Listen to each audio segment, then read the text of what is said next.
Students, इस video में आप लोगों को मैं फ्रीडल क्राफ्ट रिएक्शन के बारे में बताऊंगा। Friedel craft reaction, Friedel craft reaction. तो फ्रीडल क्राफ्ट ने 1877 को इस रिएक्शन को प्रपोज किया, प्रस्तावित किया। तो फ्रीडल क्राफ्ट रिएक्शन क्या है कि जब बेंजीन की एल्किल या एसाइल हैलाइड के साथ, एल्किल या एसिल हैलाइड के साथ बेंजीन की निर्जल एल्युमिनियम क्लोराइड के प्रेजेंस में, निर्जल एल्युमिनियम क्लोराइड के प्रेजेंस में जब बेंजीन की एल्किल या एसिल हैलाइड के साथ अभिक्रिया कराई जाती है तो एल्किल या एसिल बेंजीन बनते हैं। तो इस रिएक्शन को फ्रीडल क्राफ्ट अभिक्रिया कहते हैं। मैं इसको पहले रिएक्शन को लिख दूं, फिर कुछ और बातें इसके संबंध में करता हूं। जैसे कि मैंने एग्जाम्पल के तौर पे यहाँ पे CH3Cl लिया है और इस रिएक्शन के लिए सबसे महत्वपूर्ण चीज है एनहाइड्रस एल्युमिनियम क्लोराइड। तो यहाँ पे आप क्या देख रहे हैं कि एल्किल ग्रुप का इंट्रोडक्शन हो गया और HCl निकल गया। तो निर्जल एल्युमिनियम क्लोराइड की उपस्थिति में बेंजीन की जब एल्किल हैलाइड या एसिल हैलाइड के साथ रिएक्शन कराते हैं तो एल्किल बेंजीन बनते हैं। इसको बोलते हैं फ्रीडल क्राफ्ट अभिक्रिया। अब ये जो निर्जल एल्युमिनियम क्लोराइड है ये एक इलेक्ट्रॉन डिफिशिएंट होता है, एल्युमिनियम 6 है जो कैटलिस्ट की तरह काम कर रहा है यहाँ पे।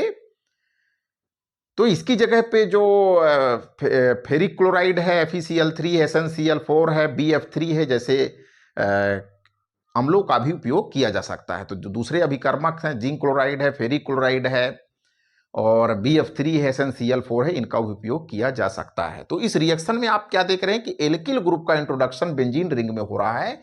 इसलिए इसको बोलते हैं एल्काइलेशन। इसको क्या बोलते हैं? एल्कलीकरण। तो एल्कलीकरण में का मतलब क्या हुआ कि CH3 group, ethyl group, methyl group जैसे समूह जो है बेंजीन रिंग से जुड़ रहे हैं, तो इसलिए एल्कलीकरण। दूसरी तरफ अगर मैं यहाँ पे बेंजीन है, रिंग है ये, और इसकी रिएक्शन मैं एसिटिल क्लोराइड से कराऊंगा तो निर्जल एल्युमिनियम क्लोराइड का होना मस्ट है, इसके बिना रिएक्शन नहीं होगी। तो ध्यान रखेंगे कि आपको एरो के ऊपर जो कैटलिस्ट है उसको लिखना बहुत ही जरूरी है। COCH3 एसिटोफिनोन बन गया, HCl निकल गया, एसिटोफिनोन। और इस रिएक्शन को बोलते हैं एसाइलेशन। इस रिएक्शन को बोलते हैं एसाइलेशन। निर्जल एल्युमिनियम क्लोराइड की उपस्थिति में बेंजीन की जब एसिटिल क्लोराइड, ये नाम क्या है इसका? एसिटिल क्लोराइड, एसिटिल क्लोराइड के साथ रिएक्शन कराएंगे तो ये एसिटोफिनोन बना। ओन मतलब कीटोन, एसिटोफिनोन बना। मेथिल फेनिल कीटोन भी आप कह सकते हैं, इसको मेथिल फेनिल कीटोन भी कह सकते हैं, बना। अब इसकी मैकेनिज्म को देखते हैं, किस तरीके से जो एल्किल या जो एसाइल ग्रुप है वो बेंजीन रिंग से जुड़ता है। तो इसकी मैकेनिज्म को देखते हैं, क्या होता है, एल्युमिनियम क्लोराइड का क्या रोल है इस रिएक्शन के लिए। तो सबसे पहला स्टेप में क्या होता है कि मान लीजिए मैं CH3Cl ले रहा हूं, तो CH3Cl से एल्युमिनियम क्लोराइड क्या करेगा? मेथिल कार्बोकेटायन बनाएगा और AlCl4 माइनस अलग हो गया। क्या हुआ? सबसे महत्वपूर्ण बात क्या है, या जो इसका AlCl3 का रोल क्या है, ये कार्बोकेटायन के जनरेशन कर रहा है। It is used for generation of carbocation. इसलिए कहा गया कि अगर आप निर्जल एल्युमिनियम क्लोराइड एरो के ऊपर नहीं लिखेंगे तो रिएक्शन नहीं होगी, आपका रिएक्शन गलत है। क्यों गलत है? क्योंकि AlCl3 नहीं होगा तो कार्बोकेटायन नहीं बनेगा। अब कार्बोकेटायन क्या करेगा? क्योंकि बेंजीन रिंग का नेचर कैसा है, बेंजीन जो है एक न्यूक्लियोफाइल की तरह बिहेव करता है। इलेक्ट्रॉन डिफिशिएंट पाई बॉन्ड्स होने के बावजूद भी ये इलेक्ट्रॉन देने का काम करता है। ये कैसा है? न्यूक्लियोफाइल की तरह बिहेव कर रहा है। तो जो मेथिल कार्बोकेटायन है वो यहां पर आकर के जुड़ेगा कि इस रिंग में ये सिमेट्रिकल होती है। रिंग कैसी है? सिमेट्रिकल, सममित है। सभी जगह कार्बन का विन्यास समान है, इलेक्ट्रॉन का घनत्व तो सभी कार्बन पर सेम है। तो ये मेथिल ग्रुप, जो मेथिल कार्बोकेटायन है, वो किसी भी कार्बन पे जुड़ सकता है। वो एक ही बात है। तो ये पेयर ऑफ इलेक्ट्रॉन्स अगर इधर शिफ्ट हो रहे हैं, यहां हाइड्रोजन पहले से है, तो इस तरीके का स्ट्रक्चर बना। आप देख रहे हैं कि ये क्या बन गया, CH3 बन गया। अब ये इलेक्ट्रॉन पेयर इस कार्बन की तरफ शिफ्ट होंगे तो इस पे क्या आएगा, निगेटिव आएगा, इस पे क्या आएगा, पॉजिटिव चार्ज। तो ये क्या बन गया, ये कार्बोकेटायन बन गया, ये बेंजीन का कार्बोकेटायन बन गया, जिसको हम लोग एरेनियम आयन भी बोलते हैं। एक अब ये बेंजीन, अब ये जो इंटरमीडिएट बना है, ये रेजोनेंस के द्वारा स्टेबलाइज्ड होता है। जो कार्बोकेटायन है ये रेजोनेंस के द्वारा स्टेबलाइज्ड होगा। देखिए ये इस तरीके से दूसरी इसकी रेजोनेटिक स्ट्रक्चर्स बनेंगी। ये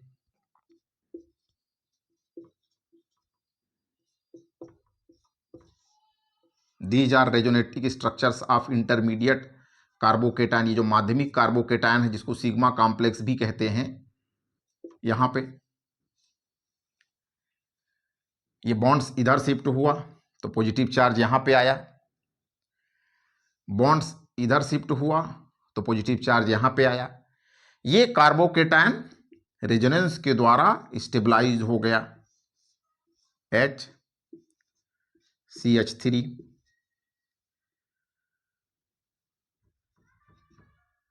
ये जो कार्बोकेटायन है नॉन बेंजीनॉइड प्रकृति का होता है, नॉन बेंजीनाइड प्रकृति का है। इसको आप कह सकते हैं इंटरमीडिएट कार्बोकेटायन, इंटरमीडिएट कार्बोकेटायन। महत्वपूर्ण है ये, इस कार्बोकेटायन का बनना महत्वपूर्ण है, माध्यमिक कार्बोकेटायन बना। अब ये दूसरा स्टेप था जिसमें आपने देखा कि बेंजीन रिंग पे पॉजिटिव चार्ज देख रहे हैं। पहले में आपने देखा कि मेथिल कार्बोकेटायन बना था, दूसरे स्टेप में आप देख रहे हैं कि बेंजीन रिंग में आप पॉजिटिव चार्ज देख रहे हैं। अब थर्ड स्टेप में क्या होगा कि ये जो माध्यमिक कार्बोकेटायन है इसमें से हाइड्रोजन का एलिमिनेशन हो जाएगा। थर्ड स्टेप में आप क्या देखेंगे,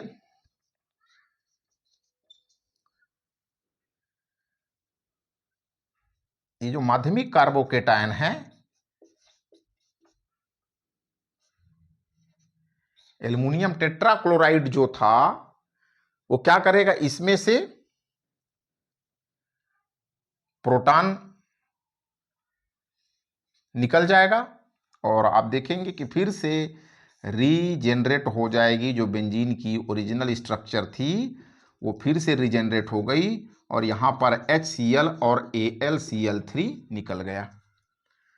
आप समझ पा रहे होंगे यहां से, ये जब हाइड्रोजन यहां निकलेगा H+ के रूप में निकलेगा, यहां से पेयर ऑफ इलेक्ट्रॉन्स इधर शिफ्ट होंगे, ये बॉन्ड आ गया, डबल बॉन्ड आ गया, और यहां पर आपने देखा कि HCl और AlCl3 जो बेंजीन की मूल संरचना थी वो वापिस आ गई जब H+ आयन का निष्कासन हो गया HCl के रूप में,